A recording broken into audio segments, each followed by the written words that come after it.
Bismillahirrahmanirrahim. Assalamualaikum warahmatullahi wabarakatuh. Alhamdulillahirabbil alamin wassalatu wassalamu ala asyrafil anbiya'i wal mursalin sayyidina Muhammadin innaka Hamidum Majid, amma ba'd.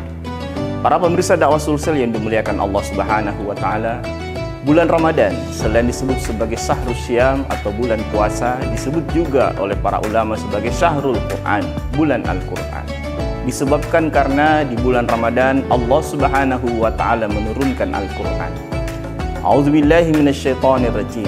Syahrul Ramadan alladzi unzila fihi al-Qur'an hudan lin-nasi wa bayyinatin minal huda wal furqan ila akhir ayat.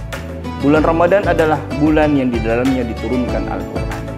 Tujuannya adalah untuk menjadi petunjuk bagi manusia. Hudan lin-nasi wa bayyinatin minal huda, dan juga menjelaskan petunjuk itu. Wal Furqan, Al-Quran juga berfungsi sebagai pembeda.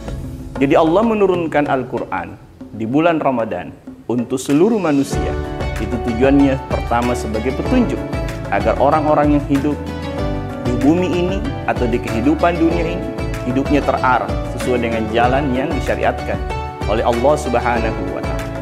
Di dalam Al-Quran juga ayat yang satu dengan ayat yang lain saling menjelaskan, sehingga manusia atau umat Islam di dalam mengamalkan atau dalam mempraktekkan isi kandungan Al-Quran itu kemudian tidak menjadi sulit untuk memahami. Al-Quran juga sebagai pembeda antara yang hak dan yang batil. Al-Quran yang menjelaskan begitu rinci mana jalan menuju kepada surga dan mana jalan menuju neraka, mana yang benar, mana yang salah, mana yang baik dan mana yang buruk. Allah menjelaskan secara terperinci di dalam Al-Quran dan juga dalam hadis-hadis Rasulullah Muhammad sallallahu alaihi wasallam. Maka ketika kita menjadikan Al-Quran sebagai petunjuk, sebagai hidayah dalam kehidupan kita, maka Allah Subhanahu wa ta'ala akan mengangkat derajat kita sebagai orang-orang yang bertakwa.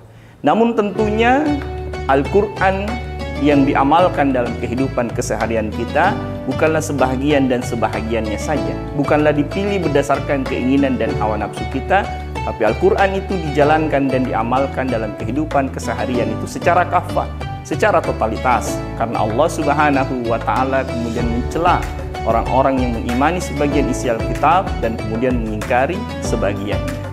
Dan Allah Subhanahu wa ta'ala merintahkan kita untuk menjalankan Al-Quran ini secara kafah. Dalam praktek kehidupan keseharian, yang dimaksud dengan menjalankan Islam secara kafah adalah menjalankannya dalam kehidupan pribadi, dalam kehidupan sosial, dan juga dalam kehidupan bernegara.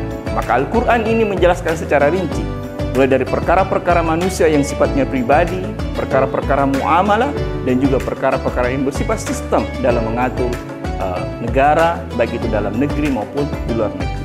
Di masa lalu, Rasulullah SAW dan para sahabat memberikan contoh dan keteladanan kepada kita dalam mempraktekkan Al-Quran secara kafah dengan adanya sebuah daulah Islam pada masa Rasulullah Muhammad sallallahu alaihi wasallam dan adanya khilafah Islamiyah mulai pada masa Abu Bakar As-Siddiq sampai kemudian pada khilafah Turki Utsmani pada tahun 1924. Itulah praktek penerapan Al-Quran secara kafah.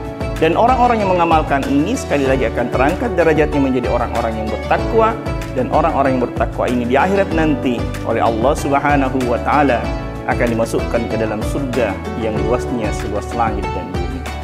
Oleh karena itu para pemirsa dakwah Sulsel yang dimuliakan Allah Subhanahu wa ta'ala, mari jadikan Ramadan ini sebagai momentum untuk menguatkan keyakinan kita terhadap Al-Quran dan kemudian menguatkan semangat dan harapan kita agar kita kemudian berusaha semaksimal mungkin untuk menjalankan Al-Quran secara kafah dan berusaha semaksimal mungkin untuk mewujudkan adanya sebuah daulah, adanya sebuah negara yang menerapkan Islam secara kafah yang dicontohkan oleh Rasulullah dan para khulafaur rasyidin. Wabillahi taufiq wal hidayah. Wassalamualaikum warahmatullahi wabarakatuh.